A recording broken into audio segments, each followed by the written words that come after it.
Hi all, welcome to ലേൺവൈസിലേക്ക് ഏവർക്കും സ്വാഗതം. July 2026 IGNOU admission cycle start ആയിട്ടുള്ള വിവരം ഇതിനോടകം തന്നെ എല്ലാവരും അറിഞ്ഞിട്ടുണ്ടാവും എന്ന് തന്നെയാണ് ഞാൻ കരുതുന്നത്. സോ ഈ ഒരു അഡ്മിഷൻ സൈക്കിൾ സ്റ്റാർട്ട് ആയപ്പോൾ തൊട്ട് ഏറ്റവും കൂടുതലായിട്ട് വരുന്ന ക്വയറീസ് എങ്ങനെ ഏറ്റവും ബെസ്റ്റ് ആയിട്ടുള്ള രീതിയിൽ നമ്മൾക്ക് ഈ ഒരു രജിസ്ട്രേഷൻ അല്ലെങ്കിൽ ഈ ഒരു അപ്ലിക്കേഷൻ പ്രോസസ് എങ്ങനെ കംപ്ലീറ്റ് ചെയ്യാം എന്നുള്ളതാണ്. സോ ഈ ഒരു വീഡിയോയിൽ ഏറ്റവും പ്രധാനമായി നമ്മൾ ഡിസ്കസ് ചെയ്യുന്നത് ഇഗ്നോ ജൂലൈ 2026 അഡ്മിഷൻ സൈക്കിളിലേക്ക് വരുമ്പോൾ ഏത് രീതിയിലാണ് നമ്മൾ ആപ്ലിക്കേഷൻ ഫില്ല് ചെയ്യേണ്ടത് ആൻഡ് അതിൽ ശ്രദ്ധിക്കേണ്ട കാര്യങ്ങൾ എന്തൊക്കെയാണെന്നുള്ളത് ഇൻ ഡീറ്റെയിൽ ആയിട്ട് നമ്മൾ ഈ ഒരു വീഡിയോയിൽ പറഞ്ഞു പോകുന്നതായിരിക്കും. ഈ പറഞ്ഞു പോകുന്നതിനോടൊപ്പം തന്നെ നമ്മളൊരു ആപ്ലിക്കേഷനും കംപ്ലീറ്റ് ചെയ്ത് പോകുന്നുണ്ടാവും. സോ ഈ ഒരു സൈക്കിളിൽ ഇഗ്നോയിൽ അഡ്മിഷൻ എടുക്കാൻ താല്പര്യപ്പെടുന്ന ഒരു ലേണർ ആണ് നിങ്ങളെങ്കിൽ നിർബന്ധമായും ഈ വീഡിയോ മൊത്തമായി തന്നെ കാണുക. വളരെ ക്വിക്കായിട്ട് വളരെ ക്രിസ്പായിട്ടും തന്നെ നിങ്ങൾക്ക് അറിയേണ്ടുന്ന എല്ലാ വിവരങ്ങളും ഈ ഒരു വീഡിയോയിൽ നമ്മൾ ഷെയർ ചെയ്ത് പോകുന്നുണ്ടാവും.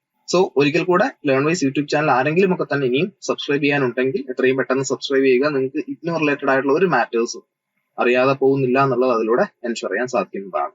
സോ ഒട്ടും സമയം കളയാതെ നമുക്ക് നമ്മുടെ ആപ്ലിക്കേഷൻ പ്രോസസ്സിലേക്ക് കടക്കാം.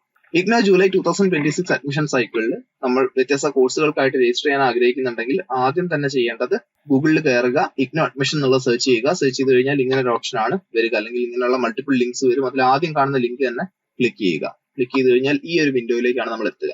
അപ്പൊ ഇവിടെ വന്നു കഴിഞ്ഞാൽ നമുക്ക് മനസ്സിലാവും ഈ ഒരു രജിസ്ട്രേഷൻ റിലേറ്റഡ് ആയിട്ടുള്ള എല്ലാ മാറ്റേഴ്സും അവിടെ കൃത്യമായി കൊടുത്തിട്ടുണ്ട്. അതിൽ ലാസ്റ്റ് ഡേറ്റ് എപ്പോഴാണെന്നുള്ളത് പറയുന്നുണ്ട്. ജൂലൈ 15th ആണ് നിലവിൽ നമ്മൾക്ക് നമ്മുടെ മുന്നിലുള്ള ലാസ്റ്റ് ഡേറ്റ്. ജൂലൈ 15th തന്നെ കാര്യങ്ങളൊക്കെ മനസ്സിലാക്കി നമ്മൾ നമ്മളുടെ ഇഷ്ടപ്പെട്ട കോഴ്സ് സെലക്ട് ചെയ്ത് അതിന്റെ രജിസ്ട്രേഷൻ കംപ്ലീറ്റ് ചെയ്യുന്നുണ്ടെന്നുള്ളൊരു പാർട്ട് നമുക്ക് ഉറപ്പുവരുത്താം. അപ്പൊ ഇവിടെ പറയുന്ന കുറച്ച് കാര്യങ്ങൾ ശ്രദ്ധിക്കുക. ഒന്നെന്ന് വെച്ച് കഴിഞ്ഞാൽ അപാർ ഐ ഡി അല്ലെങ്കിൽ ABC ID എന്നുള്ളത് മാൻഡേറ്ററി ആണ്. അതുള്ളവർക്ക് മാത്രമേ ആപ്ലിക്കേഷനുമായിട്ട് മുന്നോട്ട് പോകാൻ സാധിക്കുകയുള്ളൂ. നമ്മൾ രജിസ്റ്റർ ചെയ്യുമ്പോൾ തൊട്ട്, അതായത് ആപ്ലിക്കേഷൻ സ്റ്റാർട്ട് ചെയ്യുന്ന രജിസ്റ്റർ ചെയ്ത ശേഷമാണ്. ആ ഇനീഷ്യൽ രജിസ്ട്രേഷൻ തൊട്ട് നമുക്ക് അപാർ ഐ ഡി മസ്റ്റ് ആണ്. സോ അപാർ ഐ ഡി ഉണ്ടാക്കിയ ശേഷം അല്ലെങ്കിൽ ABC ID ഉണ്ടാക്കിയ ശേഷം മാത്രം ആപ്ലിക്കേഷൻ ചെയ്യാൻ ഇരിക്കുക. ഇനി താഴോട്ട് വരുമ്പോൾ വേറെ നമ്മൾ കരുതേണ്ടുന്ന കുറച്ച് ഡോക്യുമെന്റ്സ് പറയുന്നുണ്ട്. ഒന്നെന്ന് വെച്ച് കഴിഞ്ഞാൽ നമ്മളുടെ കളർ ഫോട്ടോഗ്രാഫ് ആണ് ആവശ്യം. അതിന്റെ സൈസ് എന്ന് പറയുന്നത് 100 KB താഴെ സൈസുള്ള JPEG ഫോമാറ്റിലുള്ള ഒരു ഇമേജ് ആയിരിക്കണം, സ്കാൻഡ് ഇമേജ് ആയിരിക്കണം. രണ്ടാമത്തെന്ന് പറയുന്നത് സിഗ്നേച്ചർ ആണ്. അതും 100 KB താഴെ സൈസ് വരുന്ന JPEG ഫോമാറ്റിലുള്ള സിഗ്നേച്ചർ ആണ്. പിന്നെ നമ്മളുടെ എഡ്യൂക്കേഷൻ ക്വാളിഫിക്കേഷൻ കാണിക്കുന്ന വ്യത്യസ്ത ഡോക്യുമെന്റ്സ്. ഇപ്പൊ ഡിഗ്രിക്ക് അപ്ലൈ ചെയ്യുന്നവരാണെങ്കിൽ നിർബന്ധമായിട്ടും 10th സർട്ടിഫിക്കറ്റും 12th സർട്ടിഫിക്കറ്റും മാൻഡേറ്ററി ആണ്. PGക്ക് അപ്ലൈ ചെയ്യുന്നവരെ സംബന്ധിച്ച് 10th 12th അതിനോടൊപ്പം തന്നെ ഡിഗ്രിയുടെ മാർക്ക് ലിസ്റ്റും ഡിഗ്രിയുടെ സർട്ടിഫിക്കറ്റും അത്രയും കൂടെ നമ്മൾ അപ്ലോഡ് ചെയ്ത് കൊടുക്കേണ്ടതായിട്ടുണ്ട്. ഇനി ഇതല്ലാതെ നമ്മൾക്ക് വേണ്ടതായിട്ടുള്ള ഒരു ഡോക്യുമെന്റ് എന്ന് പറയുന്നത് ഇപ്പൊ ഡിഫറെന്റ്ലി ഏബിൾഡ് ആണെങ്കിൽ അതിന്റെ പെർട്ടിക്കുലർ ഡോക്യുമെന്റ് ആവശ്യമാണ്. ഇനി അതല്ല കാറ്റഗറി ഏതെങ്കിലും ഒരു റിസർവ് കാറ്റഗറിയിൽ വരുന്നവരാണെങ്കിൽ EWS അല്ലെങ്കിൽ OBC NCL തന്നെ എലിജിബിൾ ആയിട്ടുള്ളവരാണെങ്കിൽ SC/ST കാറ്റഗറിയിൽ നിന്ന് വരുന്നവരൊക്കെ ആണെങ്കിൽ ചില കോഴ്സുകളിൽ ഫീസിന് ഇളവ് ഉണ്ടാവാറുണ്ട്. അപ്പൊ അത് അവൈൽ ചെയ്യുന്നതിനായിട്ട് ആ കാറ്റഗറി സർട്ടിഫിക്കറ്റ് കൂടെ എന്ത് ചെയ്യേണ്ടതുണ്ട്, നമ്മൾ അപ്ലോഡ് ചെയ്ത് കൊടുക്കേണ്ടതുണ്ട്. സോ ഇത്രയുമാണ് നമുക്ക് പ്രധാനമായിട്ടും വേണ്ട ഡോക്യുമെന്റ്സ്. ഇത്രയും കാര്യങ്ങൾ റെഡി ആണെങ്കിൽ, നമ്മൾക്ക് എടുക്കേണ്ട കോഴ്സിനെ പറ്റി ഒരു ധാരണയുണ്ടെങ്കിൽ പിന്നെ ഫീസും തയ്യാറാക്കി വെച്ച് കഴിഞ്ഞാൽ നമുക്ക് അപ്ലൈ ചെയ്ത് തുടങ്ങാവുന്നതാണ്. അപ്പൊ നമുക്ക് എത്രയും പെട്ടെന്ന് തന്നെ ഇനി ആപ്ലിക്കേഷനിലേക്ക് കടക്കാം. ആദ്യമായി രജിസ്റ്റർ ചെയ്യുന്നവരെ സംബന്ധിച്ച് ഇവിടെ മുകളിൽ click here for new registration എന്നുള്ള ഓപ്ഷൻ ഉണ്ട്. അതാണ് സെലക്ട് ചെയ്യേണ്ടത്. അത് സെലക്ട് ചെയ്ത് കഴിഞ്ഞാൽ ഇവിടെ നമ്മൾ ഫില്ല് ചെയ്യേണ്ടുന്ന കുറച്ച് കോളംസ് വന്നിട്ടുണ്ട്. യൂസർ നെയിം കൊടുക്കണം, അപ്ലിക്കൻസ് ഇമെയിൽ അഡ്രസ് കൊടുക്കണം, അതുപോലെ തന്നെ പാസ്വേഡ് കൊടുക്കണം, മൊബൈൽ നമ്പറും പിന്നെ താഴെ ഈ തന്നിരിക്കുന്ന ക്യാപ്ചയും കൂടെ നമ്മൾ എൻ്റർ ചെയ്ത് കൊടുക്കേണ്ടതുണ്ട്. സോ ഇവിടെ എല്ലാ കോളംസും നമ്മൾ ഫില്ല് ചെയ്തിട്ടുണ്ട്. യൂസർ നെയിം കൊടുത്തിട്ടുണ്ട്, ഇമെയിൽ ID കൊടുത്തിട്ടുണ്ട്, അതിനോടൊപ്പം തന്നെ അതിന്റെ പാസ്വേഡും മൊബൈൽ നമ്പറും നമ്മൾ എൻ്റർ ചെയ്ത് കൊടുത്തിട്ടുണ്ട്. അപ്പൊ ഇവിടെ ഏറ്റവും ശ്രദ്ധിക്കേണ്ട കാര്യം എന്ന് പറയുന്നത് നമ്മളുടെ സ്വന്തം, ഇനി ആർക്കെങ്കിലും ഇമെയിൽ ID ഇല്ലെങ്കിൽ ഇമെയിൽ ID ഉണ്ടാക്കി അതിന്റെ പാസ്വേഡും ഇമെയിൽ IDയും ഒക്കെ തന്നെ എവിടെയെങ്കിലും എഴുതി വെച്ച് ശേഷം മാത്രം നിങ്ങൾ എന്ത് ചെയ്യുക, ആപ്ലിക്കേഷനുമായിട്ട് മുന്നോട്ട് പോവുക. ഇമെയിൽ ID ഓൾറെഡി ഉള്ളവരെ സംബന്ധിച്ച് നിങ്ങളുടെ സ്വന്തം ഇമെയിൽ ID തന്നെയാണ് ഈ ഒരു ആപ്ലിക്കേഷനിൽ കൊടുക്കുന്നത് എന്നുള്ള പ്രത്യേകം ശ്രദ്ധിക്കുക. ഫോൺ നമ്പറും സ്വന്തം ഫോൺ നമ്പർ തന്നെ വേണം കൊടുക്കാൻ. നിങ്ങൾ എപ്പോൾ വിളിച്ചാലും കിട്ടുന്ന ഒരു നമ്പർ തന്നെ വേണം ഈ ഒരു ആപ്ലിക്കേഷനിൽ നിങ്ങൾ കൊടുക്കാൻ. അങ്ങനെ ഇതെല്ലാം കൊടുത്ത ശേഷം പിന്നീട് രജിസ്റ്റർ ക്ലിക്ക് ചെയ്യുക. അങ്ങനെ രജിസ്റ്റർ ക്ലിക്ക് ചെയ്ത് കഴിഞ്ഞാൽ ഇങ്ങനെ ഒരു OTP നമ്മളുടെ രജിസ്റ്റേർഡ് മെയിൽ IDയിലേക്ക് വരുന്നുണ്ടാവും. ആ OTP നമ്മളിവിടെ എൻ്റർ ചെയ്ത് കൊടുക്കേണ്ടതുണ്ട്. അങ്ങനെ മെയിലിൽ കിട്ടിയ OTP ഇവിടെ എൻ്റർ ചെയ്യുന്നു. അതിനോടൊപ്പം തന്നെ താഴെ കൊടുത്തിരിക്കുന്ന ക്യാപ്ച നമ്മൾ കൊടുക്കുകയാണ്. എന്നിട്ട് സബ്മിറ്റ് OTP കൊടുക്കുക. അങ്ങനെ സബ്മിറ്റ് OTP കൊടുത്തു കഴിഞ്ഞാൽ പിന്നീട് വരുന്നത് 2 വെരിഫിക്കേഷൻ ആണ്. അപ്പൊ അതിൽ ഓൾറെഡി നമ്മളുടെ മെയിൽ ID വെരിഫിക്കേഷൻ എന്നുള്ളത് ഈ ഒരു OTP എൻ്റർ ചെയ്യുന്നതോടുകൂടി കഴിഞ്ഞു. അത് കഴിഞ്ഞ് വരുന്നതാണ് അപാർ ID വെരിഫിക്കേഷൻ അല്ലെങ്കിൽ ABC ID വെരിഫിക്കേഷൻ എന്ന് പറയുന്നത്. അപാർ ID ഉള്ളവരാണെങ്കിൽ അപാർ ID വെരിഫിക്കേഷൻ അവിടെ ക്ലിക്ക് ചെയ്ത് കഴിഞ്ഞാൽ ഇതുപോലൊരു വിൻഡോയിലേക്ക് നമ്മളെ കൊണ്ടുപോകും. നമ്മുടെ അപാർ ID ഇവിടെ എൻ്റർ ചെയ്ത് കൊടുത്തു കഴിഞ്ഞാൽ മാത്രം മതിയാവും. സോ അപാർ ID ക്രിയേറ്റ് ചെയ്ത ശേഷം ഈ രീതിയിലാണ് നമ്മൾ അപാർ ID എൻ്റർ ചെയ്യേണ്ടത്. ഇനി അപാർ ID ഇല്ലാത്തവരെ സംബന്ധിച്ച് അത് ക്രിയേറ്റ് ചെയ്യുന്നതിനായിട്ട് ഇവിടെ താഴെ don't have APAAR I D എന്നതിനോടൊപ്പം തന്നെ ക്രിയേറ്റ് നൗ എന്നുള്ളൊരു ഓപ്ഷൻ ഉണ്ട്. സോ ക്രിയേറ്റ് നൗ ക്ലിക്ക് ചെയ്ത് കഴിഞ്ഞാൽ നമുക്ക് അപാർ ഐ ഡി വളരെ ഈ പറഞ്ഞൊരു 5 to 10 മിനിറ്റ്സിനിടയിലായിട്ട് തന്നെ നമുക്ക് എന്ത് ചെയ്യാൻ പറ്റും, അപാർ ഐ ഡി ക്രിയേറ്റ് ചെയ്യാനും പറ്റുന്നതാണ്. പ്രത്യേകം ശ്രദ്ധിക്കേണ്ട കാര്യം, അപാർ ഐ ഡി ക്രിയേറ്റ് ചെയ്ത് അപാർ ഐ ഡി ഇതിൽ എൻ്റർ ചെയ്ത് കൊടുക്കാതെ അത് വെരിഫൈ ചെയ്യാതെ നമ്മൾക്ക് ഈ ഒരു പോയിന്റിൽ പോലും അപ്ലിക്കേഷനുമായിട്ട് മുന്നോട്ട് പോകാൻ സാധിക്കുന്നതല്ല. So APAAR I D create ചെയ്തിട്ടുള്ളവർ മാത്രം അപ്ലൈ ചെയ്യാനിരിക്കുക. ഇനി അപാർ ഐ ഡി ഇതിനോടൊപ്പം തന്നെ ക്രിയേറ്റ് ചെയ്തിട്ട് നമ്മൾക്ക് അപ്ലിക്കേഷനായിട്ട് മുന്നോട്ട് പോകാൻ സാധിക്കുന്നതാണ്. സോ അപാർ ഐ ഡി എന്നുള്ളത് ഇതിന് മാൻഡേറ്ററി ആയിട്ടുള്ള ഒരു കാര്യം തന്നെയാണ്. അത് കൃത്യമായിട്ട് എൻ്റർ ചെയ്യപ്പെടുന്നുണ്ട് എന്നുള്ളതും അത് കൃത്യമായി നോട്ട് ചെയ്യപ്പെടുന്നുണ്ട് എന്നുള്ളതും ശ്രദ്ധിക്കുക. അങ്ങനെ അപാർ ഐ ഡി കൂടെ വെരിഫിക്കേഷൻ കഴിഞ്ഞാൽ പിന്നീട് നമ്മൾ കൊടുത്ത യൂസർ നെയിമും അതുപോലെ തന്നെ നമ്മൾ കൊടുത്ത പാസ്വേഡും യൂസ് ചെയ്തുകൊണ്ട് നമുക്ക് ലോഗിൻ ചെയ്യാൻ സാധിക്കും. സോ ഈ ഒരു സെയിം വിൻഡോയിൽ തന്നെ ന്യൂ രജിസ്ട്രേഷൻ എടുക്കുന്നതിന് പകരം റൈറ്റ് സൈഡ് കാണുന്ന രജിസ്റ്റേർഡ് യൂസർ ലോഗിനിൽ വന്നിട്ട് നമ്മളുടെ യൂസർ നെയിമും പാസ്വേഡും കൊടുക്കുക, അതുപോലെ തന്നെ ക്യാപ്ച എൻ്റർ ചെയ്ത് കൊടുക്കുക. ലോഗിൻ കൊടുത്തു കഴിഞ്ഞാൽ ഈ ഒരു ഓപ്ഷനിലേക്കാണ് നമ്മൾ എത്തുക. അപ്പൊ ഇവിടെ താഴേക്ക് വന്നു കഴിഞ്ഞാൽ ഇപ്പം നിങ്ങൾ എല്ലാവരും തന്നെ കാണിക്കുന്നതിന്റെ ഭാഗമായിട്ടും കുറച്ച് ക്വിക്ക് ആയിട്ട് ഇത് ഫിനിഷ് ചെയ്യുന്നതിന്റെ ഭാഗമായിട്ടും ഒരുവിധം കോളംസ് ഒക്കെ തന്നെ ഞാൻ ഫില്ല് ചെയ്തിട്ടുണ്ട്. അതിൽ ശ്രദ്ധിക്കേണ്ട കാര്യങ്ങൾ ഓരോന്നും പറഞ്ഞു പോകുന്നതായിരിക്കും. അപ്പൊ താഴെ നോക്കി കഴിഞ്ഞാൽ തന്നെ നമുക്കറിയാം ഏകദേശം 8 സെക്ഷൻസ് വരുന്നുണ്ട് ഇതിൽ. അപ്പൊ ഓരോ സെക്ഷനും നമുക്ക് എന്തൊക്കെയാണ് ഫില്ല് ചെയ്യേണ്ടത് എന്നുള്ള കാര്യങ്ങൾ ഓരോന്നോരോന്നായിട്ട് നോക്കി പോവാം. സോ ഇവിടെ പേരായാലും അതുപോലെ തന്നെ ഡേറ്റ് ഓഫ് ബർത്ത് ചോദിക്കുന്നുണ്ട്, ജെൻഡർ ചോദിക്കുന്നുണ്ട്. ഇതെല്ലാം തന്നെ നമ്മുടെ 10th ക്ലാസിന്റെ അടിസ്ഥാനത്തിൽ അല്ലെങ്കിൽ അപാർ ഐ ഡി ക്രിയേറ്റ് ചെയ്തതിന്റെ അടിസ്ഥാനത്തിലാണ്. അവിടെ എന്താണോ നമ്മൾ കൊടുത്തിട്ടുള്ളത് അതേ ഡീറ്റെയിൽസ് തന്നെയാണ് നമ്മൾ ഇവിടെ എൻ്റർ ചെയ്യേണ്ടത്. അത് രണ്ടും തമ്മിൽ മിസ്മാച്ച് വന്നു കഴിഞ്ഞാൽ അവിടെ ഡിസ്ക്രിപ്പൻസി വരും. അപ്പൊ അങ്ങനെ ആകുമ്പോൾ പിന്നീട് നമ്മൾ വീണ്ടും കൺഫർമേഷൻ മെയിൽ വരുന്നതിന് മുമ്പായിട്ട് ഡിസ്ക്രിപ്പൻസി ക്ലിയർ ചെയ്തിട്ടേ നമുക്ക് എന്ത് ചെയ്യാൻ പറ്റുകയുള്ളൂ, അപ്ലിക്കേഷൻ അല്ലെങ്കിൽ നമ്മളുടെ അഡ്മിഷൻ കൺഫേം ചെയ്യാൻ സാധിക്കുകയുള്ളൂ. അതുകൊണ്ട് തന്നെ ഈ അപാർ ഐ ഡിയിലെ ഡീറ്റെയിൽസും നമ്മൾ ഇവിടെ കൊടുക്കുന്ന ഡീറ്റെയിൽസും സെയിം ആണെന്നുള്ള കാര്യം ഉറപ്പുവരുത്തുക. ഇനി താഴോട്ട് പോകുമ്പോൾ മറ്റു ഡീറ്റെയിൽസും കൊടുത്തിട്ടുണ്ട്. മാതാവിന്റെ പേര് ചോദിക്കുന്നുണ്ട്, അതുപോലെ തന്നെ ഹസ്ബൻഡിന്റെ പേരും അച്ഛന്റെ പേരും ഒക്കെ തന്നെ താഴോട്ട് പോകുമ്പോൾ നമുക്ക് കാണാൻ സാധിക്കും. നമ്മളുടെ താമസ സ്ഥലം റൂറൽ ആണോ അർബൻ ആണോ എന്നുള്ള രീതിയിലുള്ള ചോദ്യങ്ങളും ഇതിൽ ഉൾപ്പെടുത്തിയിട്ടുണ്ട്. Religion, marital status, social status എന്നിങ്ങനെയുള്ള കാര്യങ്ങളും ഇമെയിലിൽ തന്നെ ഒരു ആൾട്ടർനേറ്റീവ് ഇമെയിൽ ഐ ഡി, മറ്റൊരു ഇമെയിൽ ഐ ഡി ഉണ്ടെങ്കിൽ അത് ഇവിടെ എൻ്റർ ചെയ്യാവുന്നതാണ്. അതുപോലെ തന്നെ മറ്റൊരു മൊബൈൽ നമ്പർ ഉണ്ടെങ്കിൽ അതും ഇവിടെ എൻ്റർ ചെയ്യാവുന്നതാണ്. പക്ഷെ അത് നിർബന്ധമുള്ള കാര്യങ്ങളല്ല, കാരണം ഓൾറെഡി നമ്മളൊരു മെയിൽ ഐ ഡിയും ഒരു ഫോൺ നമ്പറും കൊടുത്തിട്ടുണ്ട്. അഡീഷണൽ ഉണ്ടെങ്കിൽ ആഡ് ചെയ്യാം എന്നുള്ളതേ ഉള്ളൂ. അതുപോലെ ഡിഫറൻറ്റ്ലി ഏബിൾഡ് ആയിട്ടുള്ള ലേണർ ആണോ എന്നുള്ളത് ആദ്യമേ തന്നെ ചോദിക്കുന്നുണ്ട്. എംപ്ലോയ്മെന്റ് സ്റ്റാറ്റസും ചോദിക്കുന്നുണ്ട്. സോ ഇത്രയും കാര്യങ്ങൾ. പിന്നെ സ്കോളർഷിപ്പ് എമൗണ്ട് എന്നുള്ള ഒരു കാര്യം അവിടെ ചോദിക്കുന്നുണ്ട്. അത് മാൻഡേറ്ററി ആയിട്ടുള്ള ഒരു കാര്യമല്ല. ഏതെങ്കിലും സ്കോളർഷിപ്സ് നിങ്ങൾ അവൈൽ ചെയ്യുന്നുണ്ടെങ്കിൽ മാത്രം അത് സെലക്ട് ചെയ്താൽ മതിയാവും. സോ ഇത്രയും കാര്യങ്ങളായി കഴിഞ്ഞാൽ നമുക്ക് സബ്മിറ്റ് കൊടുക്കാം. എന്നിട്ട് നെക്സ്റ്റ് സെക്ഷനിലേക്ക് കടക്കാം. അടുത്ത സെക്ഷൻ എന്ന് പറയുന്നത് പ്രോഗ്രാം ആണ്. പ്രോഗ്രാം എന്ന് പറയുമ്പം മാസ്റ്റേഴ്സ് ആണോ ഡിഗ്രി ആണോ എടുക്കാൻ ഉദ്ദേശിക്കുന്നത്, അതാണ് ആദ്യത്തെ ഓപ്ഷൻ. രണ്ടാമത്തത് മോഡ് ഓഫ് സ്റ്റഡി എന്ന് പറയുമ്പോഴത്തേക്ക് അതിൽ ODL-ഉം ഉണ്ട്, ഓൺലൈൻ പ്രോഗ്രാംസും ഉണ്ട്. ഓൺലൈൻ പ്രോഗ്രാംസിന് ലിമിറ്റഡ് ആയിട്ടുള്ള കോഴ്സുകൾ ഇപ്പൊ നിലവിൽ ഓപ്ഷൻസ് ഉള്ളൂ. ODL എന്ന് പറഞ്ഞാൽ 100 കണക്കിന് പ്രോഗ്രാംസ് ഉണ്ട്. പക്ഷെ ഓൺലൈൻ പ്രോഗ്രാം അതിന്റെ കോഡാണ് OL. OL-ൽ വളരെ ലിമിറ്റഡ് ആയിട്ടുള്ള പ്രോഗ്രാംസേ ഉള്ളൂ. സോ ഇപ്പൊ എടുത്തിരിക്കുന്ന ഈ മാസ്റ്റർ പ്രോഗ്രാം എന്നുള്ളത് നമുക്ക് ODL മോഡിൽ മാത്രമേ ഉള്ളൂ. എടുത്തിരിക്കുന്നത് മാസ്റ്റർ ഓഫ് അറബിക് എന്നുള്ള കോഴ്സ് ആണ്. സോ ഒരുപാട് ഓപ്ഷൻസ് അവിടെ കാണാൻ പറ്റും. അപ്പൊ നമ്മൾ ഏത് കോഴ്സാണോ എടുക്കാൻ ഉദ്ദേശിക്കുന്നത് അത് അവിടെ നിന്ന് നമുക്ക് സെലക്ട് ചെയ്യാവുന്നതാണ്. ഇനി നെക്സ്റ്റ് ചോദിക്കുന്നത് റീജിയണൽ സെന്റർ ആണ്. ഏത് റീജിയണൽ സെന്ററിന് കീഴിലാണ് ഈ ഒരു കോഴ്സ് ചെയ്യാൻ ആഗ്രഹിക്കുന്നത്? കൊച്ചിനാണ് സെലക്ട് ചെയ്തിരിക്കുന്നത്. വടകരയും അതുപോലെ തന്നെ നമ്മൾക്ക് കേരളത്തിലുള്ള മൂന്നാമത്തെ സെന്റർ എന്ന് പറയുന്നത് ട്രിവാൻഡ്രമാണ്. സോ ഇതിൽ മൂന്നിൽ ഏതാണോ നിങ്ങൾക്ക് കുറെ കൂടെ അടുത്തുള്ള സെന്റർ, അല്ലെങ്കിൽ നിങ്ങൾ അന്വേഷിക്കുന്ന കോഴ്സുള്ള സെന്റർ, അതാണ് സെലക്ട് ചെയ്യേണ്ടത്. ഇനി റീജിയണൽ സെന്റർ സെലക്ട് ചെയ്ത് കഴിഞ്ഞാൽ സ്വാഭാവികമായിട്ടും നമുക്കറിയാം അടുത്തത് സെലക്ട് ചെയ്യേണ്ടത് സ്റ്റഡി സെന്റർ ആണ്. സ്റ്റഡി സെന്റർ നിങ്ങൾക്ക് വീടിനടുത്തുള്ള, നിങ്ങളുടെ കോഴ്സ് ഉള്ള നിങ്ങളുടെ വീടിനടുത്തുള്ള അത്യാവശ്യം നല്ല രീതിക്ക് റെസ്പോണ്ട് ഒക്കെ ചെയ്യുന്ന ഒരു സെന്റർ. ഒരുവിധം എല്ലാ സെന്റേഴ്സും ആ രീതിയിൽ തന്നെ കൃത്യമായിട്ട് പ്രോഗ്രാംസ് ഒക്കെ കണ്ടക്ട് ചെയ്ത് വരുന്നുണ്ട്. എന്നിരുന്നാലും ഈ പറഞ്ഞ എല്ലാ കാര്യങ്ങളും ഒത്തു വരുന്ന ഒരു സെന്റർ തന്നെ വേണം നിങ്ങൾ സെലക്ട് ചെയ്യാൻ. പിന്നീട് അസൈൻമെന്റ് സബ്മിറ്റ് ചെയ്യുന്നതിനൊക്കെ ആയിട്ട് നിങ്ങൾ പോവേണ്ടത് ഈ സ്റ്റഡി സെന്റേഴ്സിലാണ്. നെക്സ്റ്റ് മീഡിയം വരുന്നുണ്ട്. അപ്പൊ മീഡിയം എന്ന് വെച്ച് കഴിഞ്ഞാൽ ഇതിപ്പം ലാംഗ്വേജ് ആയതുകൊണ്ട് അറബിക് ആണുള്ളത്. അല്ലാത്ത പക്ഷം ഇംഗ്ലീഷ്, ഹിന്ദി എന്നുള്ള ഓപ്ഷൻസ് ആണ് ഉണ്ടാവുക. അതിൽ ഇംഗ്ലീഷ് തന്നെയാണ് ഓപ്റ്റ് ചെയ്യേണ്ടത്. ഇനി വേറെ ഏതെങ്കിലും പ്രോഗ്രാമിൽ ഇഗ്നോയിൽ ഉണ്ടോ എന്ന് ചോദിക്കുന്നുണ്ട്. അപ്പൊ അതിൽ നിങ്ങൾ ഒരു മടിയും കാണിക്കേണ്ട. വേറെ ഏതെങ്കിലും പ്രോഗ്രാം നിങ്ങൾ ഇഗ്നോയിൽ ചെയ്യുന്നുണ്ടെങ്കിൽ യെസ് എന്ന് കൊടുക്കുക, അല്ലാത്ത പക്ഷം നോ എന്ന് കൊടുക്കുക. കാരണം അല്ലെങ്കിൽ നിങ്ങളുടെ ID തമ്മിൽ ഒരു ക്ലാഷ് ഒക്കെ തന്നെ വരാനുള്ള സാധ്യത ഉണ്ട്.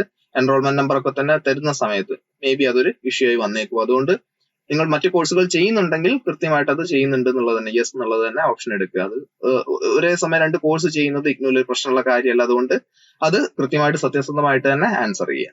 അങ്ങനെ ഇത്രയും ഡീറ്റെയിൽസ് ഫില്ല് ചെയ്ത ശേഷം നമ്മൾ വീണ്ടും സബ്മിറ്റ് ചെയ്യുകയാണ്. അടുത്ത സെക്ഷനിലേക്ക് പോവാണ്, വിച്ച് ഇസ് ക്വാളിഫിക്കേഷൻ. അപ്പൊ നമ്മുടെ നിലവിലെ ക്വാളിഫിക്കേഷൻ എന്താണെന്നുള്ളതാണ് ചോദിക്കുന്നത്. അപ്പൊ അവിടെ ബാച്ചിലേഴ്സും അതുപോലെ തന്നെ മാസ്റ്റേഴ്സും ആ ഒരു കോഴ്സുമായി ബന്ധപ്പെട്ട് അതിന് വേണ്ട മിനിമം റിക്വയർമെന്റ്സ് മാത്രമേ ഇതിൽ ഉണ്ടാവുകയുള്ളൂ. ഇപ്പം ഞാൻ PG ചെയ്യാൻ നോക്കുകയാണെങ്കിൽ എന്റെ ഡിഗ്രി എന്നുള്ളത് മസ്റ്റ് ആണ്. സോ ഡിഗ്രി ഇൻ എന്ന് പറഞ്ഞിട്ടുള്ള ഒരു ഓപ്ഷൻ ആയിരിക്കും അതിൽ ഉണ്ടാവുക, അല്ലെങ്കിൽ ഡിഗ്രി ഇൻ എനി ഡിസിപ്ലിൻ എന്നുള്ള ഒരു ഓപ്ഷൻ ആയിരിക്കും ഉണ്ടാവുക. ഇനിയിപ്പോ ഞാൻ ഡിഗ്രി ചെയ്യാൻ പോവുകയാണെങ്കിൽ +2 കംപ്ലീറ്റ് ചെയ്തതിനെ പറ്റിയുള്ള ഒരു ഡീറ്റെയിൽസ് ആണ് നമ്മൾ അവിടെ ഫിൽ ചെയ്ത് കൊടുക്കേണ്ടതായിട്ടുള്ളത്. ഇതിപ്പോ PG ആയതുകൊണ്ട് തന്നെ ബാച്ചിലേഴ്സ് ആണ് അവിടെ ക്വാളിഫിക്കേഷൻ ആയിട്ട് കൊടുത്തിട്ടുള്ളത്. ഇനി മെയിൻ സബ്ജക്ട് ഏതാണെന്നുള്ളത് ചോദിക്കുന്നുണ്ട്. അപ്പൊ മെയിൻ സബ്ജക്ട് എന്ന് വെച്ച് കഴിഞ്ഞാൽ ഇതിൽ നിങ്ങൾക്ക് ഏത് വേണേ ഓപ്റ്റ് ചെയ്യാം. ഇത് അങ്ങനെ മാറ്റർ ചെയ്യുന്ന ഒരു ചോദ്യമല്ല. ഇനിയിപ്പോ ഇതിലില്ലാത്ത ഏതെങ്കിലും ഓപ്ഷൻ ആണെന്നുണ്ടെങ്കിൽ നിങ്ങൾക്ക് അതർ കൊടുക്കാവുന്നതുമാണ്. ഇനി ഏത് വർഷമാണ് നിങ്ങൾ ഈ ക്വാളിഫയിങ് എക്സാം പാസ്സായെന്നാണ് ചോദിക്കുന്നത്. ഇപ്പൊ നിങ്ങൾ കഴിഞ്ഞ വർഷം +2 പാസ്സായ ലേണർ ആണെങ്കിൽ 2025 എന്നുള്ളതാണ് അവിടെ കൊടുക്കേണ്ടത് നിങ്ങൾ ഡിഗ്രിക്ക് അപ്ലൈ ചെയ്യുമ്പോൾ. ഇനി 2024 നിങ്ങൾ ഡിഗ്രി കംപ്ലീറ്റ് ചെയ്തതെങ്കിൽ PGക്ക് കൊടുക്കുമ്പോൾ 2024 ഇയർ ഓഫ് പാസിംഗ്. ക്വാളിഫിക്കേഷൻ എന്ന് പറയുന്നത് നിങ്ങളുടെ ഡിഗ്രി തന്നെയാണ് അവിടെ കൊടുക്കേണ്ടതായിട്ടുള്ളത്. ഇനി ഡിവിഷൻ എന്ന് പറയുന്നത് ഇവിടെ ഫസ്റ്റ് ക്ലാസ് ആണോ അതുപോലെ സെക്കൻഡ് ക്ലാസ് ആണോ ഡിസ്റ്റിങ്ഷൻ ആണോ എന്നുള്ള കാര്യമാണ് ചോദിക്കുന്നത്. എത്ര പെർസെന്റേജ് ഓഫ് മാർക്ക് ഉണ്ടായിരുന്നു എന്നുള്ളത്. സോ അതിന്റെയും കൃത്യമായുള്ള പെർസെന്റേജ് ഇവിടെ നോട്ട് ചെയ്യുക. ഏത് ബോർഡാണ് നിങ്ങൾ കംപ്ലീറ്റ് ചെയ്തിട്ടുള്ളത്. അത് ഇപ്പം കോളേജ് ആണെങ്കിൽ യൂണിവേഴ്സിറ്റി ആയിരിക്കും ചോദിക്കുന്നുണ്ടാവുക. സോ കൃത്യമായിട്ട് യൂണിവേഴ്സിറ്റി സെർച്ച് ചെയ്ത് കഴിഞ്ഞാൽ കാണാൻ പറ്റും. ആ കാണുന്ന യൂണിവേഴ്സിറ്റി തന്നെ സെലക്ട് ചെയ്യുക. അല്ലാത്ത പക്ഷം നിങ്ങൾക്ക് not listed in this list എന്ന് പറഞ്ഞൊരു ഓപ്ഷൻ ഉണ്ട് ഏറ്റവും താഴെ, അത് യൂസ് ചെയ്യാവുന്നതുമാണ്. നിങ്ങൾ പഠിച്ച കോളേജ് യൂണിവേഴ്സിറ്റി ഒന്നും ഇതിൽ ഇല്ലാന്നുണ്ടെങ്കിൽ ആ ഒരു ഓപ്ഷൻ നിങ്ങൾക്ക് യൂസ് ചെയ്യാം. ഇനി നിങ്ങളുടെ കോളേജിലെ അല്ലെങ്കിൽ സ്കൂളിലെ റോൾ നമ്പർ എത്രയാണെന്നുള്ളത് ചോദിക്കുന്നുണ്ട്. സോ ഈ ഒരു ഓപ്ഷൻ കൂടെ ഫില്ല് ചെയ്യുക. അതിന്റെ താഴെയുള്ള ഓപ്ഷൻസ് ഒന്നും തന്നെ NID യൂസർ നെയിമോ അല്ലെങ്കിൽ NID സർട്ടിഫിക്കറ്റ് ഒന്നും തന്നെ നമ്മൾ ഫില്ല് ചെയ്യേണ്ടതില്ല. അതുള്ളവർക്ക് ഫില്ല് ചെയ്യാം, അല്ലാത്തവരെ സംബന്ധിച്ച് അത് മാൻഡേറ്ററി ആയിട്ടുള്ള ഒന്നല്ല. സോ അതും കഴിഞ്ഞ് അടുത്ത് നമ്മൾ പോകുന്നത് കോഴ്സ് സെലക്ഷനിലേക്കാണ്. ഇത് വളരെ പ്രധാനപ്പെട്ട ഒരു ഓപ്ഷൻ തന്നെയാണ്. ബിക്കോസ് നമ്മൾ ഏതൊക്കെ കോഴ്സാണ് പഠിക്കേണ്ടത് എന്നുള്ള ഒരു തീരുമാനം അത് ഈ ഒരു ഓപ്ഷനിൽ അല്ലെങ്കിൽ ഈ ഒരു സെക്ഷനിലാണ് നമ്മൾ തീരുമാനിക്കുന്നത്.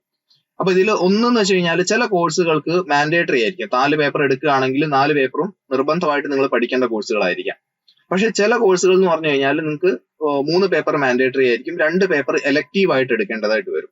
2 എണ്ണം നിങ്ങൾക്ക് താല്പര്യമുള്ള 2, ഇപ്പം കോളേജൊക്കെ എടുക്കുകയാണെങ്കിൽ സബ് എടുക്കുക എന്നൊക്കെ പറയും. അപ്പൊ അതുപോലെ നിങ്ങൾ എലക്റ്റീവ് ഏത് സെലക്ട് ചെയ്യുന്നു എന്നുള്ളത് ഈ ഒരു ഓപ്ഷൻ എന്നാണ് നമുക്ക് മനസ്സിലാവുക. സോ കോഴ്സിൽ കയറി കഴിഞ്ഞാൽ കമ്പൽസറി ആണെങ്കിൽ മാൻഡേറ്ററി ആണെങ്കിൽ എല്ലാം കോർ പേപ്പേഴ്സ് ആണെങ്കിൽ നമുക്ക് അവിടെ ഓപ്ഷൻ ഒന്നും തന്നെ ഇല്ല സെലക്ട് ചെയ്യാൻ. ഇപ്പൊ MBA ഒക്കെ എടുക്കുകയാണെങ്കിൽ 7 പേപ്പർ മാൻഡേറ്ററി ആണ്. അപ്പൊ നമുക്ക് അവിടെ ഫെർദർ ഓപ്ഷൻസ് ഒന്നും വരുന്നില്ല. അതേ സ്ഥാനത്ത് മറ്റ് പല കോഴ്സുകളിലേക്ക് വരുമ്പോഴും നമുക്ക് എലക്റ്റീവ്സ് എടുക്കാനുള്ള ഒരു ഓപ്ഷൻ ഉണ്ട്. സോ ഇവിടെ ഓൾറെഡി ഇതെല്ലാം തന്നെ കമ്പൽസറി ആണ്, നമുക്ക് കാണാൻ സാധിക്കും. 4ഉം കമ്പൽസറി എന്ന് കൊടുത്തിട്ടുണ്ട്. സ്വാഭാവികമായിട്ട് നമുക്ക് ഈ ഒരു കോഴ്സിലേക്ക് വരുമ്പോൾ അറബിക്കിലേക്ക് വരുമ്പോൾ ഓപ്ഷണൽസ് ഇല്ല ഫസ്റ്റ് ഇയറിലേക്ക് വരുമ്പോൾ. സോ നമ്മൾ സബ്മിറ്റ് ചെയ്യുന്നു, മുന്നോട്ട് പോവുകയാണ്. അടുത്ത കറസ്പോണ്ടൻസ് ഡീറ്റെയിൽസ് എന്ന് പറയുന്നത് ഇഗ്നുവിൽ നിങ്ങൾ രജിസ്റ്റർ ചെയ്ത് കഴിഞ്ഞാൽ നിങ്ങൾക്ക് ടെക്സ്റ്റ് ബുക്സ് കിട്ടേണ്ടതാണ്. അപ്പൊ ഈ ടെക്സ്റ്റ് ബുക്സ് കിട്ടണമെങ്കിൽ കൃത്യമായിട്ടുള്ള ഒരു അഡ്രസ് നിങ്ങൾ കൊടുത്തേ പറ്റൂ. ആ അഡ്രസ്സിലേക്കാണ് നിങ്ങൾക്ക് എവിടെയാണോ ബുക്ക് ഡെലിവേർഡ് ആവേണ്ടത് ആ അഡ്രസ് ആണ് കൊടുക്കേണ്ടത്. നിങ്ങൾ ഇത് അപ്ലൈ ചെയ്യുന്ന സമയത്ത് ഒരു പക്ഷേ നിങ്ങൾ കശ്മീരിലായിരിക്കാം, പക്ഷെ നിങ്ങൾ ഒരാഴ്ച ട്രിപ്പിനോ അല്ലെങ്കിൽ മേ ബി പഠനത്തിന്റെ ആവശ്യത്തിനോ ഒക്കെ ആയിട്ട് നിങ്ങൾ അവിടെ പോയതായിരിക്കാം. നിങ്ങൾ നാട്ടിൽ എത്തിയിട്ടാണ് പഠനം കണ്ടിന്യൂ ചെയ്യുന്നതെന്നുണ്ടെങ്കിൽ നാട്ടിലെ അഡ്രസ് തന്നെയാണ് കൊടുക്കേണ്ടത്. ഈ ബുക്ക് അയക്കുന്നത് എവിടെ ഡെലിവേർഡ് ആവണം എന്നുള്ളതിനാണ് ഈ ഒരു അഡ്രസ് യൂസ് ചെയ്യുന്നത്. സ്വാഭാവികമായിട്ട് എവിടുന്നാണോ നിങ്ങൾ പഠനം കണ്ടിന്യൂ ചെയ്യാൻ ഉദ്ദേശിക്കുന്നത് അവിടുത്തെ അഡ്രസ് ആണ് കൃത്യമായി കൊടുക്കേണ്ടത്. അടുത്തുള്ള പോസ്റ്റ് ഓഫീസും കൃത്യമായി തന്നെ മെൻഷൻ ചെയ്യണം, അല്ലാത്ത പക്ഷം ബുക്ക് കിട്ടാൻ വൈകുന്നതായിരിക്കും. സോ ഇവിടെ കൊടുത്തു. അപ്പൊ അടുത്ത സെക്ഷനിലേക്ക് പോവാം. അത് അപ്ലോഡ് ആണ്. അപ്പൊ അപ്ലോഡ് എന്ന് വെച്ച് കഴിഞ്ഞാൽ നമ്മളുടെ ഈ പറഞ്ഞിരിക്കുന്ന ഡോക്യുമെന്റ്സ് ഒക്കെ നമ്മൾ അപ്ലോഡ് ചെയ്ത് കൊടുക്കണം. നമ്മളുടെ ഇമേജ് 100 KB താഴെയുള്ള JPEG ഫോർമാറ്റിലുള്ള ഇമേജ് കൊടുക്കണം, സിഗ്നേച്ചർ കൊടുക്കണം, അതുപോലെ തന്നെ 10ാം ക്ലാസ്സിന്റെ സർട്ടിഫിക്കറ്റിന്റെ സ്കാൻഡ് കോപ്പി കൊടുക്കണം, 12ന്റെ സ്കാൻഡ് കോപ്പി കൊടുക്കണം. ഇനി PGക്ക് ആണെങ്കിൽ ഡിഗ്രിയുടെ മാർക്ക് ലിസ്റ്റും അതുപോലെ തന്നെ പാസ് സർട്ടിഫിക്കറ്റും ഒറിജിനൽ സർട്ടിഫിക്കറ്റും നമ്മൾ അപ്ലോഡ് ചെയ്ത് കൊടുക്കേണ്ടതുണ്ട്. അപ്പൊ ഇതൊക്കെ ഇവിടെ സെലക്ട് കൊടുക്കുക, സെലക്ട് ഫയൽ എന്നുള്ളിടത്ത് കൊടുക്കുക. നമുക്ക് സെലക്ട് ചെയ്യാനുള്ള ഓപ്ഷൻ വരും. അത് ഓൾറെഡി നിങ്ങൾ തയ്യാറാക്കി വെച്ചിട്ടുണ്ടാവണം. അത് സെലക്ട് ചെയ്യുക. എന്നിട്ട് ഇവിടെ വ്യൂ എന്നുള്ള ഓപ്ഷൻ കാണാം, ഇതുപോലെ നിങ്ങൾക്ക് കാണുന്നതിനായിട്ട്. സോ അത് ഒരു വട്ടം സേവ് ചെയ്ത് കഴിഞ്ഞാൽ പിന്നീട് ഇതുപോലെ അതാത് ഡോക്യുമെന്റ്സ് കാണിക്കുകയും ചെയ്തു. ഇപ്പൊ ഡമ്മി എന്നുള്ള രീതിക്ക് ചെയ്തതുകൊണ്ട് ഇങ്ങനെ ഒരേ ഇമേജ് തന്നെയാണ് നമ്മൾ ഇട്ടിട്ടുള്ളത്. സോ ഇനി കാറ്റഗറിയുടെ ഒക്കെ തന്നെ സർട്ടിഫിക്കറ്റ് വേണമെന്നുണ്ടെങ്കിൽ അതും ഇവിടെ ചോദിക്കുന്നുണ്ട്. മറ്റേതെങ്കിലും സർട്ടിഫിക്കറ്റ്സ് അപ്ലോഡ് ചെയ്യാനുണ്ടെങ്കിൽ അതിവിടെ കൃത്യമായിട്ട് നമ്മൾ അപ്ലോഡ് ചെയ്യേണ്ടതാണ്. അതേഴ്സ് എന്നുള്ള രീതിയിൽ ഇപ്പം OBC കൊടുത്തു കഴിഞ്ഞാൽ സ്വാഭാവികമായിട്ട് OBC സർട്ടിഫിക്കറ്റ് അപ്ലോഡ് ചെയ്യാനുള്ള ഒരു ഓപ്ഷൻ ഇവിടെ വരും. ഇതിപ്പം ജനറൽ കൊടുത്തുകൊണ്ടാണ് ഈ രീതിക്ക് വന്നിട്ടുള്ളത്. ഇനി അടുത്തതിലേക്ക് പോവാം. ഇത് പ്രിവ്യൂ ആണ്. പ്രിവ്യൂ എന്ന് വെച്ച് കഴിഞ്ഞാൽ നമ്മൾ ഈ കൊടുത്തിരിക്കുന്ന ഡീറ്റെയിൽസ് ഒക്കെ തന്നെ നമുക്ക് ഒന്നുകൂടെ ഗോ ത്രൂ ചെയ്ത് നോക്കാം. ഗോ ത്രൂ ചെയ്തിട്ട് അതിൽ എന്തെങ്കിലും മിസ്റ്റേക്സ് ഉണ്ടെങ്കിൽ നമുക്ക് എഡിറ്റ് ചെയ്യാനുള്ള ഓപ്ഷൻ ഉണ്ട്. Modify this section. ഇപ്പൊ ഈ സെക്ഷനിൽ നമ്മൾ കണ്ടതിൽ എന്തെങ്കിലും മിസ്റ്റേക്ക് ഉണ്ടെങ്കിൽ നമുക്ക് വിട്ട് മോഡിഫൈ ചെയ്യാനുള്ള ഓപ്ഷൻ ഉണ്ട്. ഇനി അടുത്ത സെക്ഷൻ എടുത്തു കഴിഞ്ഞാൽ മോഡിഫൈ ചെയ്യാനുള്ള ഓപ്ഷൻ ഉണ്ട്. അപ്പൊ ഇങ്ങനെ ഓരോരോ സെക്ഷൻ നമ്മളിപ്പോ കവർ ചെയ്ത് വന്ന 7 സെക്ഷൻസിൽ എന്ത് മാറ്റങ്ങൾ വരുത്താനുണ്ടെങ്കിലും ഈ ഒരു പോയിന്റ് വരെ നമുക്ക് മാറ്റങ്ങൾ വരുത്താൻ സാധിക്കും. പക്ഷെ ഇത് കഴിഞ്ഞ് മുന്നോട്ട് പോയാൽ പ്രിവ്യൂ കഴിഞ്ഞ് നമ്മൾ ഫൈനൽ സബ്മിറ്റിലേക്ക് പോവുകയാണ്. ഫൈനൽ സബ്മിറ്റ് എന്ന് വെച്ച് കഴിഞ്ഞാൽ ഫീ പേ ചെയ്യാൻ പോവുകയാണ്. ആ ഒരു സാഹചര്യത്തിൽ പിന്നീട് നമുക്ക് ഫീ പേ ചെയ്ത് കഴിഞ്ഞാൽ അല്ലെങ്കിൽ അത് തൊട്ട് മുമ്പായിട്ട് ബാക്കി ഡീറ്റെയിൽസ് മാറ്റാൻ സാധിക്കുന്നതായിരിക്കില്ല. അപ്പൊ പ്രിവ്യൂ എന്നുള്ളത് എല്ലാ കാര്യങ്ങളും കൃത്യമായിട്ട് വായിച്ചു നോക്കുക. അതുപോലെ ഈ കൊടുത്തിരിക്കുന്ന ഡീറ്റെയിൽസ് ഒക്കെ തന്നെ 100% ശരിയാണെന്ന് പറഞ്ഞുകൊണ്ടുള്ള ഒരു ഡിക്ലറേഷൻ ഉണ്ട്. ആ ഡിക്ലറേഷൻ അവിടെ കൃത്യമായിട്ട് ടിക്ക് ചെയ്യുക. നമ്മുടെ പ്രോഗ്രാമിന്റെ ഫീ എത്രയാണെന്നുള്ളത് അവിടെ കൃത്യമായിട്ട് കാണിക്കാൻ നേരം ഏറ്റവും താഴെയായി നോക്കിക്കഴിഞ്ഞാൽ നമുക്ക് കാണാൻ സാധിക്കും ഈ ഒരു MA അറബിക് എന്നുള്ള പ്രോഗ്രാമിന്റെ ഫീസ് വരുന്നത് 7700 രൂപയാണ്.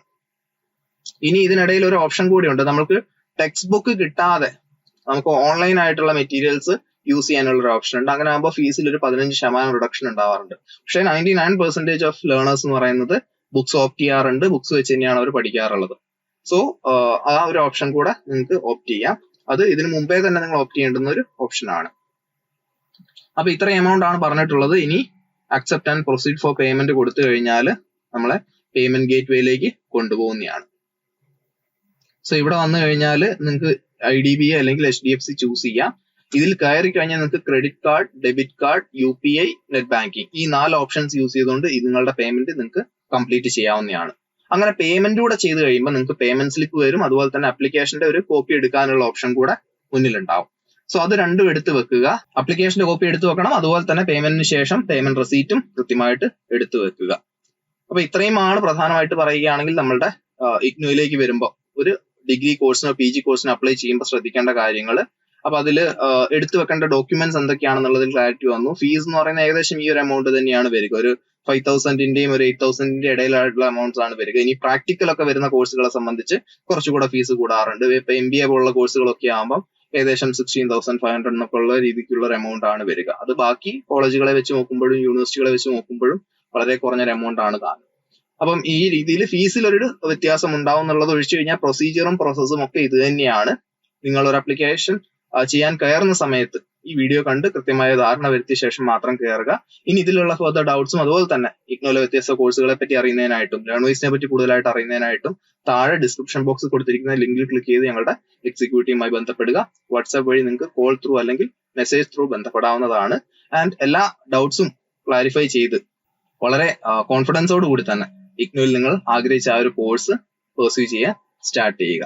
അപ്പൊ ഇതുപോലെ യൂസ്ഫുൾ ആയിട്ടുള്ള വീഡിയോസുമായിട്ട് ഞങ്ങൾ നിങ്ങളുടെ കൂടെ തന്നെ ഉണ്ടാവും. ഒരിക്കൽ കൂടെ ആരെങ്കിലും ഒക്കെ തന്നെ ഇനിയും ലേൺവൈസ് യൂട്യൂബ് ചാനൽ സബ്സ്ക്രൈബ് ചെയ്യാനുണ്ടെങ്കിൽ എത്രയും പെട്ടെന്ന് സബ്സ്ക്രൈബ് ചെയ്യുക. ബെല്ലൈക്കൺ അമർത്തുക. സെഷൻ ഇഷ്ടമായിട്ടുണ്ടെങ്കിൽ ലൈക്ക് ചെയ്യാൻ മറക്കാതിരിക്കുക.